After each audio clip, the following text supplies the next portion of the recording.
Bonjour à tous, on commence cette revue de presse du côté des Pays-Bas. Le journal AD réagit au tirage qui a eu lieu ce lundi soir concernant les éliminatoires européens pour le mondial 2022. Attention, prévient le quotidien, en pointant du doigt les adversaires des Néerlandais. Il faut dire que ces derniers tombent dans un des groupes les plus relevés avec la Turquie, mais aussi la Norvège de Haaland et Ødegaard, mais également le Monténégro, la Lettonie et Gibraltar. Des réactions au tirage, il y en a aussi en Belgique, mais elles sont différentes, en témoigne la couverture de la dernière heure qui parle plutôt d'un groupe abordable avec la République tchèque et le Pays de Galles comme principaux adversaires. Le ton est comparable en France avec le Parisien qui réagit aussi au tirage des Bleus. Pour le journal, ces derniers sont plutôt bien servis. On part maintenant au Portugal où c'est le mercato d'hiver qui fait les gros titres, celui-ci approche à grands pas et le FC Porto aurait déjà bouclé sa prochaine recrue. Il s'agit de Hulk qui pourrait bientôt faire son retour chez les Dragons, explique Abola. Son contrat au Shanghai SIPG a été rompu, le Brésilien peut donc aller où bon lui semble. Toutefois, le FC Porto ne serait pas seul sur ce dossier et aurait la concurrence de Palmeiras au Brésil. Mais toujours d'après le quotidien lusitanien, c'est Porto qui aurait l'avantage, car le joueur y a déjà joué et souhaiterait y revenir. L'information de son retour fait aussi la une de O Jogo ce mardi. Le média insiste également sur la préférence de Hulk qui irait pour l'instant au FC Porto.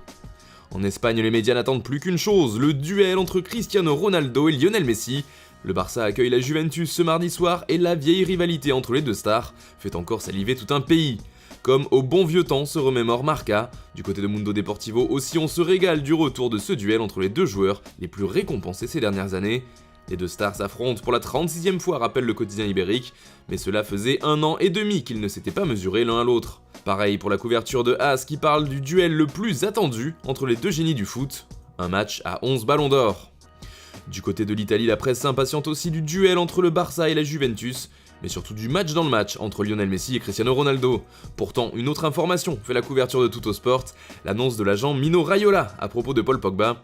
En effet, il a livré une interview exclusive au quotidien transalpin, affirmant que l'aventure de son petit protégé touchait à sa fin du côté de Manchester United.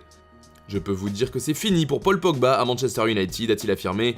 Il faut être clair, aller de l'avant et ne pas perdre de temps à chercher les coupables. Paul n'est pas heureux à Manchester, il n'arrive plus à s'exprimer comme il voudrait, il doit changer d'équipe, d'endroit. Il a un contrat qui se termine dans 1 an et demi durant l'été 2022, mais je pense que la meilleure solution pour toutes les parties, c'est une vente au prochain mercato. Des mots qui font forcément l'effet d'une bombe. Juve, Pogba et là s'enflamme Tuttosport, qui espère encore et toujours un retour de la pioche à Turin. Les déclarations de Raiola font aussi grand bruit en Angleterre, comme ici avec le Daily Mirror.